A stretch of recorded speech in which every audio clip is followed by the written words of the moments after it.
The decade has come to a close, so I wanted to talk about some of my favorite games from 2019. For this discussion, I'm dividing the games into two main categories, games I finished, and games I enjoy but haven't finished yet. I also won't be including remasters and ports, but remakes will count. That being said, here are some of my favorite games of 2019. Starting with games that I actually finished, I think my overall favorite is Luigi's Mansion 3. Its gameplay is a solid hybrid of the first two, but the presentation elevates it to another level for me. Each floor of the hotel is packed with a ridiculous amount of charm, and the characters themselves are so expressive and well animated.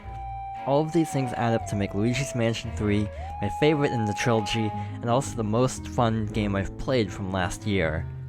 On a very different note, my second favorite is Resident Evil 2.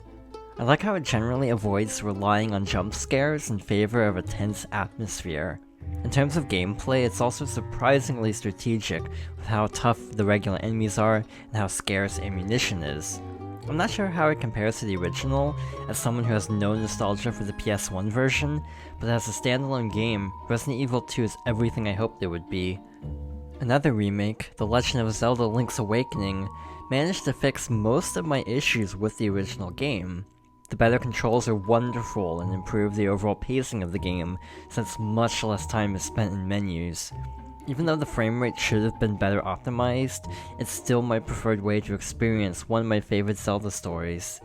Link's Awakening wasn't the only Zelda game in 2019 though.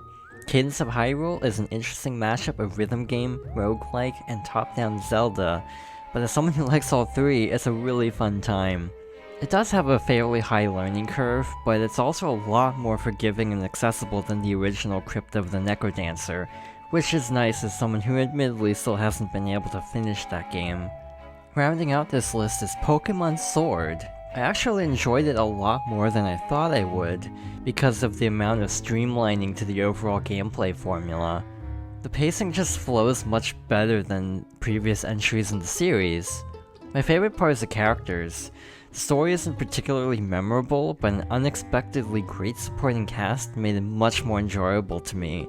I also ended up liking quite a few of the new Pokemon, and the Galar region itself is interesting, albeit a bit linear at times.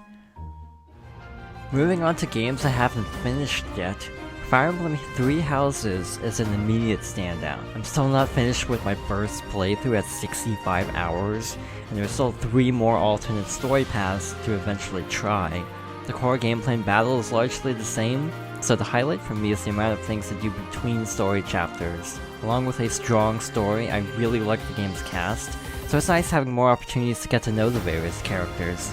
There are 2 more games that I'm really enjoying, but started too late to finish in time for this video. The first is Sayonara Wild Hearts. The gameplay is a pretty straightforward mix of different action set pieces with occasional quick-time events, but the stylish visuals and phenomenal soundtrack make it stand out. The second is Baba Is You, a quirky puzzle game involving rearranging sentences and objects to reach a set goal point. Both are kind of hard to describe, since I haven't had much time to see what each has to offer, but their uniqueness is what makes both of them so special, and I'm looking forward to playing more soon.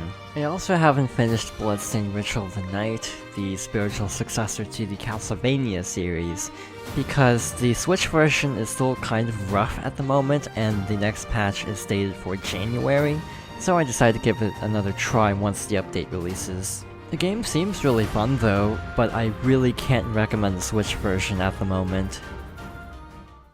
Overall, 2019 was a pretty solid year for gaming, even if I mostly stuck to indies and Nintendo titles. There were a lot of great games across all platforms, including several that I'm wanting to try but haven't gotten around to yet. I'm hoping 2020 is another great year, especially with the beginning of a new console generation, some highly anticipated games, and hopefully some great surprise reveals. In any case, I hope you enjoyed this video, and thanks for watching.